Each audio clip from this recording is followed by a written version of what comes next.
მმართველობის კანდიდატი თუ იქნება. დაელოდეთ ყველაფერს.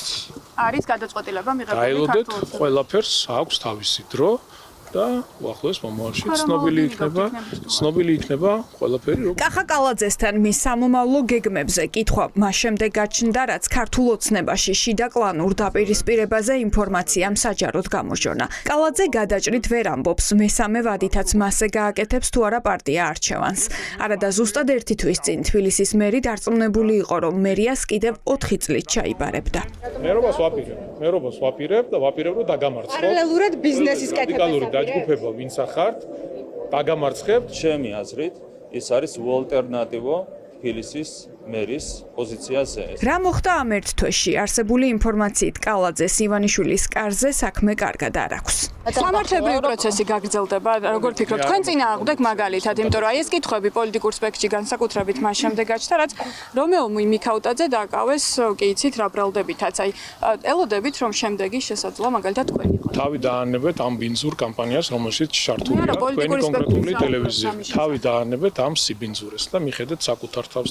ევროპარლამენტის ვინ იქნება შემდეგი და უნდა ველოდოთ თუ არა ხმაურიანი დაკავებების სერიის გაგრძელებას. ოპოზიციაში აქვთ ინფორმაცია, რომ ბიძინა ივანიშვილმა საკუთარივე გუნდის წევრებიდან მოპარული ფულის ამოღება დაიწყო და სამიზნეებს შორის ერთ-ერთი ოცნების გენერალური მდივანიცაა. $800 მილიონ საუბარი ჩემი ინფორმაციით 200 ესე იგი 2 მილიარდ ლარამდე თანხაზე $800 მილიონ პირველ ეტაპზე, რომელიც კალაძემ უნდა მიიტანოს ბიძინა ივანიშვილთან, იმიტომ რომ მისი ბუღალტერიის ნაწილი უკვე დასრულებულია, შავი ბუღალტერიის და ნახეს რამდენი აქვს პირობითად მოცისხლული და გატანილი ჩუმად სამშენებლო ბიზნესებიდან, სხვადასხვა კოლცენტრებიდან. კალაძესაც დასაჭერად აქვს, მის მიმართაც არის გზავნილი რა.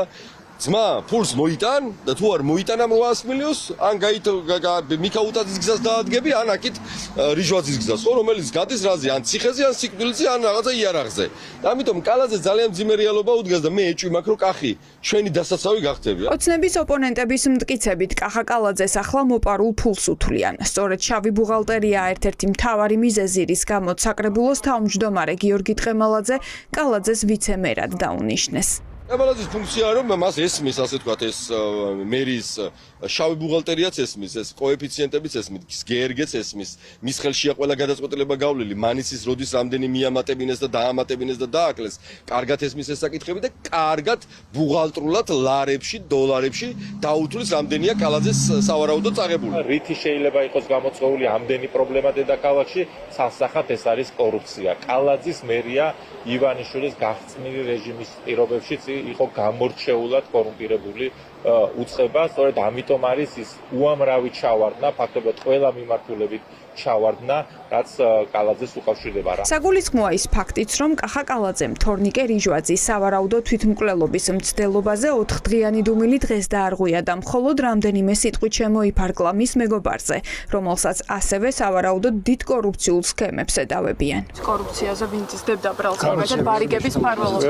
ვერ გეტყვით, ყველაზე მთავარი და მნიშვნელოვანი არის დღეს თორნიკეს ჩამთელობა, მინდა მას მალე გამიჯობოს. სამართლებრივი პროცესი. ეს არის ყველაზე მნიშვნელოვანი. სამართლებრივი პროცესი გაგრძელდება ბატონ კახა მაგალითად elodებით რომ ინფორმაცია არ მაქვს, კომენტარს რაც შეეხება მე გუშინ დავუყენდი საქართველოში და კიდევ ერთხელ მინდა თორნიკეს მალე გამიჯამრთელება უსურვო და წარმატებები. ოპოზიციის ინფორმაციით თორნიკე რიჟვაძე ერთ-ერთია, ვისაც ივანიშვილი დიდი ფულის მიტანას აიძულებდა. კორუფციასა და ნარკორეალიზატორების მფარველობაზე საუბარი მისავე წერილშიცაა, საიდანაც ირკვევა, რომ რიჟვაძეს ვიღაც ემუქრებოდა. ვისე მიანიშნებს აჭარის მთავრობის ყოფილი ხელმძღვანელი და რა გამოიკვეთა გამოძიების დაწყებიდან 4 დღის შემდეგ. ქართული ოცნება კითხვებს უპასუხოდ ტოვებს.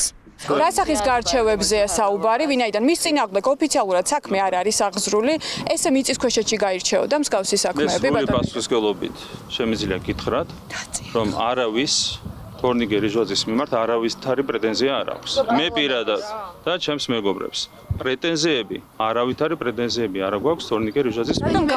რადგან გაუშვით მთელი მისი გუნდი თანამდებობა თქვენი მეგობარია? ურთიერთობები მქონდა ბოლომდე, მათ შორის მას შემდეგაც, რაც მან დატოვა თანამდებობა, რამდენიმე შეხვედრა მქონდა, ძალიან თბილი შეხვედრები ყოველდღე. როგორც კი დაიწყო გაუმჯობესების დინამიკა, ოჯახის სურვილით ის გადაყვანილი არის თურქეთში. გაარიდეს ქვეყანას, როგორ ფიქრობთ, იმიტომ რომ გუშინ სარჯოლაძემ თქვა, რომ აქ აქაც იგივე კვლევებს ჩაუტარებდნენ, რაც იქო და გაარიდეს ქვეყანა.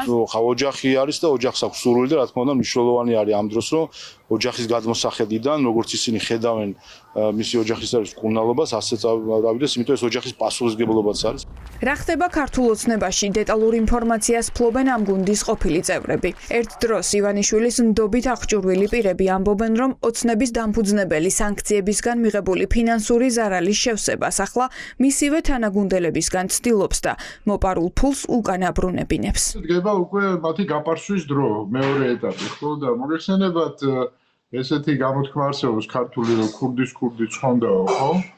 ხო და მე იწყებ ჯერ აშორნინებ ფულს და მე მათგან იწყებ ფულის ამოღებას. ყველას უნდა კონდეს ეგ მოლოდინი, რომ რაც მოიპარეს და რა კორუფციაში თავის დროზე ან აწმყოშიც ხელებს აფათურებენ და არიან ჩართულები, მათ ამის გამო მოთხოვენ პასუხს. ოღონდ ეს მის როდის დაუდგება, წინასწარ რა თქმა უნდა არავინ არ იცის. კალაძეც არ არის გამორიცხული და არავინ არ არის ამისგან დაზღვეული. პირველი ვინც კორუფციის ბრალდებით ოცნებამ ციხეში გაუშვა ეკონომიკის მინისტრის ყოფილი მოადგილე რომეო მიქაუტაძეა. ოცნების ოპონენტების შეფასებით გაგრძელდება თუ არა ხმაურიანი დაკავებების სერია, ეს მხოლოდ იმაზეა დამოკიდებული. დაუბრუნებენ თუ არა ბიუჯეტიდან მოპარულ ფულს მისი გამოზრდილი პოლიტიკოსები ბიძინა ივანიშვილს.